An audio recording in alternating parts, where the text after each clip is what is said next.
วัสดีค่ะทุกคน มีคนถามมาสิตอบคอมเมนต์เด้อ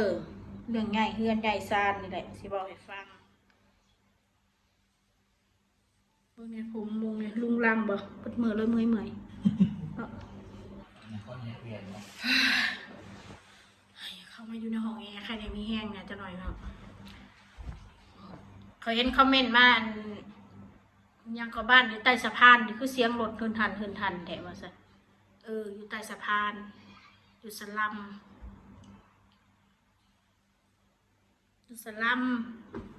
เดือนละ1,500เนาะเดี๋ยวหูก็ตอบเดือนละ1,500อยู่สลัม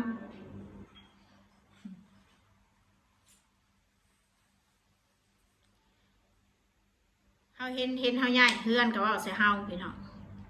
นั่นแหละเกินตัวทั้งที่เฮาเว้าอย่าไปอยู่ได้ว่าเหตุผลเฮาเว้าแล้วได้เว้าให้ฟังอยู่เกินใช้ชีวิตเกินตัวว่าซั่นจักสิเว้าเฮ็ดหยังเนาะเกินโตบ่เกินโตเจ้าบ่ได้มาซอยเหลือครอบครัวข่อยได้คือข่อยลำบากคือจังซี่ล่ะข่อยค้นของคือบ่ได้มีผู้ใดมาค้นซอยข่อยแล้วข่อยค้นกันอยู่2ผัวเมียข่อยไผยื่นมือมาซอยข่อยมีไผมายื่นมือซอยข่อยบ่มีลำบากก็คือข่อยสบายก็คือข่อยข่อยก็บ่ได้เรียกร้องความช่วยเหลือจากผู้ใดได้เขาก็อยู่ของข่อยเข้าใจบ่สิมาเว้าให้กันให้หยังแบบมนุษย์นะคนเฮาเวลามันล่มมันก็คือล่มไปเรื่อยๆแหละเวลามันสิมีมันก็มีไปละคนเฮาบัดมันบ่มีก็คือบ่มีแหละคนนะบ่มีก็สิให้มันมีอยู่ตลอดมันก็บ่แม่นเนาะอันใดที่มันเฮ็ดแต่เฮาสบายใจอันใดที่ภาระมันลดค่าใช้จ่ายลงเฮาก็เฮ็ดอยู่บ้านหลังนั้นน่ะบ่แม่นว่าดีได้ถ้าแม่นว่าบ้านเดือนทัก 4,000 ก็โอเคอยู่พี่น้องเฮาก็อยู่ได้ตลอดนั่นแหละอันนี้ทั้งค่าน้ำค่าไฟทั้งอีหยังต่ออีหยังตกเดือนนึงเกือบ10,000มันนักเขาถ้ามันนักเขาก็ต้องง่ายเรื่องข่อยง่ายเฮือนบ่แม่นข่อยง่ายมื้อนี้มื้ออื่นนะข่อยทำเรื่องไว้เป็นเดือนแล้วจ้ะมันเป็นเงี้ยใหญ่ที่เขาเจ้าพ่อมันยังอยู่ในครอบครัวใหญ่เฮาในอยู่ในความจำเป็นแล้วหาบ่ได้มันก็ดีแต่ของเราบ้านหลังนี่ค่ะคือข่อยหาไว้เป็นเดือนแล้วข่อยวางเงินให้เพิ่นนู่นนี่นั่นแล้วที่ว่าข่อยเป็นยังข่อยคือรอเพราะว่าข่อยแจ้งก่อนเฮาสิออกจากบ้านเขาต้องแจ้งก่อน1 เดือนไม่ใช่อยากออกก็ออกปุ๊บเราต้องแจ้งก่อนเพื่อเพิ่นสิหาคนมาเซาใหม่เขาต้องแจ้งก่อนตามมารยาทนั่นสิบอกไปให้ซะเด้อถ้าผู้ใดติดตามน้ำมนต์แล้วก็บอกได้แล้วหาบ้านตั้งแต่เดือนที่แล้วเนาะไม่งั้นน้องก็บอกไว้บังเอิญบ้านหลังหนึ่งน่ะได้บ้านหลังหนึ่งแล้วบังเอิญมีหมามันไปเว้าแนวบ่ดีนะพี่น้องก็ดีคือกันบ่ได้ก็บ่ได้เสียใจ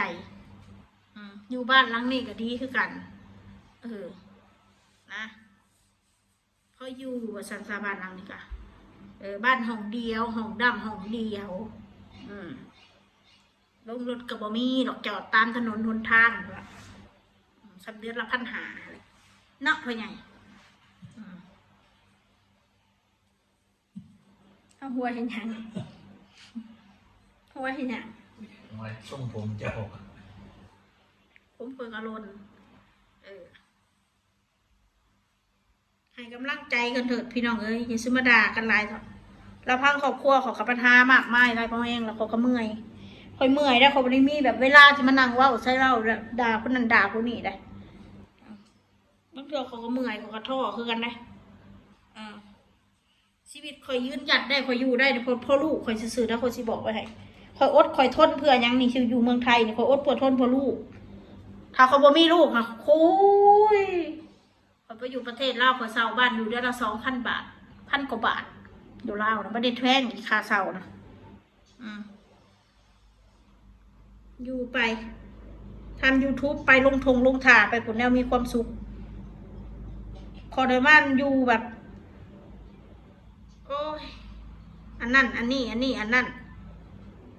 เห็นแกลูกซื้อดอกนี่ค่ะเขาสิบอกไปให้เขาบริญาณมาคอยลำบากแต่พอคอยเคยลำบาก ค่อยๆลำบากเราคอยสิลำบากอีกเถื่อนี่สองเถื่อนี่มันก็สิเป็นหยังกูเป็นมาเบิดแล้วคนสัวคนโง่คน ก็คือกูเป็นมาเบิดแล้วว่าซั่นซะสิเป็นอีกบาทนี่มันก็สิเป็นหยังเข้าใจบ่ย่ายเฮือนกับเว้าบ่ย่ายกับเว้าหมองที่มันประหยัดลงเลยพี่น้องแดงน้อยก็ไม่ต้องห่วงดอกขอยเอามานำพี่น้องก็จะถิ่มแดงน้อยเด้อสาวมนต์โอ้ยขอยบ่ถิ่มดอกถ้าขอยถิ่มขอยจะเอามันมายังแต่ละย่องพุ่นจะไปถิ่มมันเห็นยังเลี้ยงมันจนกว่ามันตายไปจากเฮานี่แหละ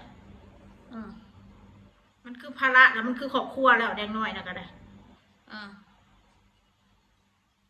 มันเฒ่าแล้ว10 ปีละเลี้ยงเอานี่แหละพี่น้องเอ้ยเลี้ยงบักแดงน้อยเลี้ยงกับมานาน้อยใส่กันอยู่นี่แหละชีวิตอะไรก็เป็นดอกข่อยมีซึ่งเจ้าเขาบ่ได้นั่นดอกบ่ได้ใส่เงินน้ำข่อยดอกเขาบ่มีซึ่งเจ้าเขาบ่ได้นั่นน้ำข่อยดอกบ่ได้มาซอยเรือข่อยคือกันสิมาเว้าซะข่อยให้ยังเอาครอบครัวตัวเองน่ะให้ดีก่อนเถอะครอบครัวข่อยสิเป็นอะไรก็สร้างหัวมันเถอะมันบ่มีผู้ใดที่อยากเป็นแบบ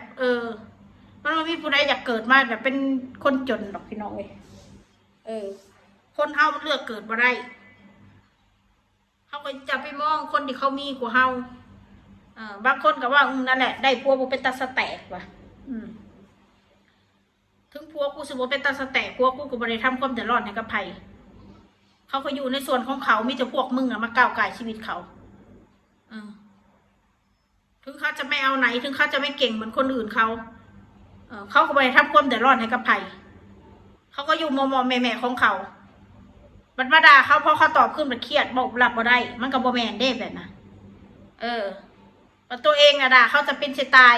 ปะที่เขาด่าคืนทำเป็นรับไม่ได้มันก็ไม่ใช่เลยเนาะพี่น้องเนาะคอยกันยังอาจจะยังคันละถ่ายเฮือนถ่ายซ่านเนี่ยพี่น้องเบิ่งเด้อพี่น้องให้มันอียังลงโตให้คอยเฮ็ดเมียนเฮือนเมียนซ่านนึงแล้วคนละแล้วแต่อารมณ์ข่อยให้พี่น้องเบิ่งข่อยแต่พาพนังแบบนี้เด้อต่อไปนี่ให้นักสืบมันสืบเห็นก่อนถ้ามันเห็นมือใดจังสิเผยแพร่ถ้ามันยังบ่เห็นกับบ่ได้เผยแพร่ดอกตอนนี้มันยังสืบอยู่ว่าไปอยู่ใส่แต่มันสิสืบไปเห็นยังดอกเขาก็บ่เข้าใจ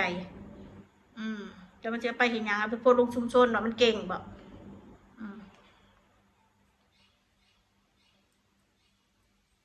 อยู่ไปจังสิเลย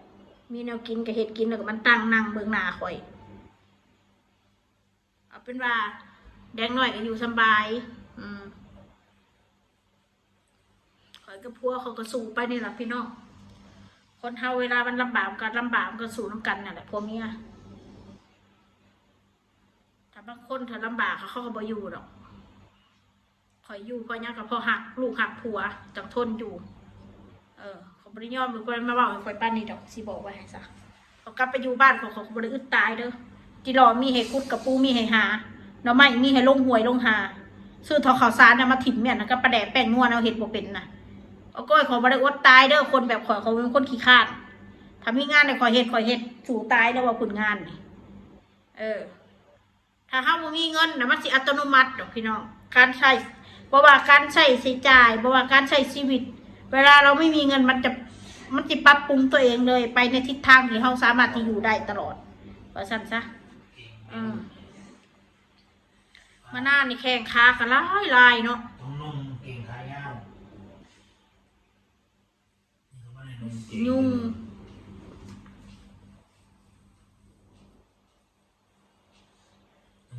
คนเฮาก็ให้กำลังใจกันแล้วเนาะเว้นสิมาเว้าใส่ใจได้ผัวบ่เป็นตาสแตกจังซั่นจังซี่แล้วก็ไปเปรียบเทียบใส่น้องใส่นุ่ง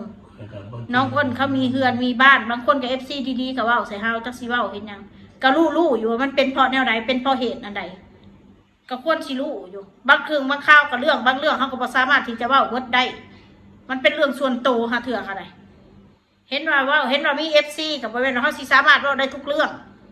ในใดเฮาพอเว้าเฮาก็จังเว้าเรื่องใดเฮาเว้าบ่ได้เฮาก็บ่สามารถสิเว้าได้เนาะพี่น้องก็ต้องเข้าใจแน่แหละที่เรื่องตัวเองก็ยังบ่ได้เว้าให้เฮาฟังก็ฮู้อยู่มันเป็นเพราะเหตุแนวไหนมันเป็นแนวไหนมันจังได้เป็นแนวนี้จักสิอยากให้เว้ายังรายละเอียดปานนั้น บ่ฮักบ่แพงกันก็อย่ามาเว้าใส่ใจกันเถอะมนุษย์ร่วมโลกนะบ้านเมืองก็วุ่นวายพอแห้งเลยยังสิมาเว้าใส่ใจกันอยู่ข่อยก็ทำดีที่สุดแล้วเขาก็ยังบอกเลยเด้สิเป็นยังกันแล้ว แต่แม้แต่ข่อยสิบ่มีที่สุขหัวนอนก็ตามเขาแต่ลูกข่อยมีกินไม่อยากก็พอลดล่างคือกันบ่มีปัญญาบ่มีปัญญาก็คือส่งว่าซั่นซะถ้ามีปัญญาอยู่ก็ยังอันนั้นอยู่ถ้าบ่มีปัญญาก็คือส่งเลยจบเลยบ่ต้องเว้าหลายเรื่องเริ่มต้นใหม่ได้เสมอคนเฮาน่ะท้อได้แต่อย่าถอยตราบใดเฮายังมีมือมีตีนทำมาหากินอยู่อย่าไปย่านว่าสิบ่มีกินนะก็ต้องไปเว้าดอกกันเว้าแล้วก็ต้องเปรียบเทียบเส้นน้องเส้นหนุ่มน้องเอิ้นเขาก็มีบ้างเห็นเขาจิตใจเขาย่ำแย่ร่างกายเขาย่ำแย่ปัดแห้งมาเว้าใส่ใจกันให้กำลังใจกันในกลัวเห็นว่ากันได้บ่เป็นสิว่าฟังแล้วก็ฟังด้วยความข้างเดียวเบิ่งเหตุและผลถึงเขาสิเป็นนั่นนี่เนาะผัวเมียเขาก็จับมือกันเด้เนาะเขาก็อยู่เคียงข้างกันเด้เนาะเขาก็บ่ได้ถิ่มกันเด้เนาะว่าไปเนาะนี่ตัวคนเฮาเอาเป็นว่าทั้งสี่นะคิดแต่ว่าข่อยกำลังมุ่นนะผู้ข่อยมาจากศูนย์เดี๋ยวนี้ก็ยังว่าใครก็ตอนสมัยนี้บัวกุ้งที่ว่าวิธีเนาะถึงตอนที่บุมี่สิกินตอนนี้กันต่างก็ขอตาพ่อมัดของผู้ข่อยอ่ะแม่ยังบุมี่สิกินกูก็เห็นกินจนเข่าอดกองบัวกันเทียบกันนะไอ้ที่มองแค่ไหนจากข้างเขาตรงที่เราเอาเป็นว่าเขาเอาแต่คนดีๆต่อไปนี่ผู้ใดบอกว่ามวลบอกว่านั่นไรของเราบอกตอนนั้นแหละเอาว่าไปต่อแย่แบบความสำคัญคลิปนี้ไว้ต้องมีแล้วทำในเราเขาก็เมื่อยแล้วก็เมื่อยเลยพี่น้องเขายังอาบน้ำนอนเมียนนั่นเมียนเห็นว่าของในหน่อยเนี่ยกันถ้าผู้ใดเคยย่ายเงี้ยที่เข้าใจเนาะของกรีกจอกหลอกหามเตาเกียดหามวันนี้หามวันนั้นว่าอีกเรื่องเมื่อยเลยพนว่าตาคนเนี่ยไปถึงอีหยังมาโอ้เห็นแล้วกล้องน่ะมันไทยเห็นเจ้าตาข้างเดียวข้างนั่นข้างเบื้องหมดกัดแล้ววันนี้เจ้ามันสีตาหมดมันกัดตาแต่มันเบื้องบวกมีดีเลยจากสายตาปอก็ค่อยสีมันกัดหมดคันความหมายของเพิ่นเนี่ยคือว่าคอยในความปันทุกข์คือว่าแกแทกอีหยังมาการบรรลุน่ะมันก็เอาตีเขาคุ้มหนานะให้มันแตกอย่าไปเอาทางเดียวความหมายเพิ่นว่าไทยนะขออ่านแล้วคอยวันสิตามเจ้าอยู่มันยังออกมาฉันขึ้นตลอดคอยรับเจ้าในตีกันฆ่ากันเดี๋ยวขึ้นแบบนั้นเนาะผู้ก่อยเท่าแล้วตะกี้แมนยูน้ำมันไรคอนผ่านก่อยตะกี้ทำเป็นวัยรุ่นน่ะมันไม่มีอะไรมันเท่าแล้วพี่น้องเลยมันไม่ได้มีเหตุต่อคนเน่ากันว่าฮักบ่แพ้มึงก็บอกผัวมึงได้เอาส้นตีนน่ะเปอะใส่หน่วยตามมึงไม่ต้องมาบอกผัวกูมึงบอกผัวมึงนั่นเอาส้นตีนผัวมึงนั่นฟาดใส่คุ้มตามึงน่ะเอามึงตาแตกไปเลยน่ะมึงจะบ่ได้ไปเห็นหน้ากูอีกต่อไปถ้ามึงไม่เห็นหน้ากูมึงก็สิมาเว้าสิกูอยู่เพราะซ้ำนี่แหละอะไรซ้ำนี่เด้อพี่น้องเด้อคอยเมื่อยเบิดกระตุนกระโตคอยเปรี้ยวปวดเบิดแขนเบิดขานี่เดี๋ยวนี้ค่ะเขาจะไปอาบน้ำนอนสวัสดีค่ะ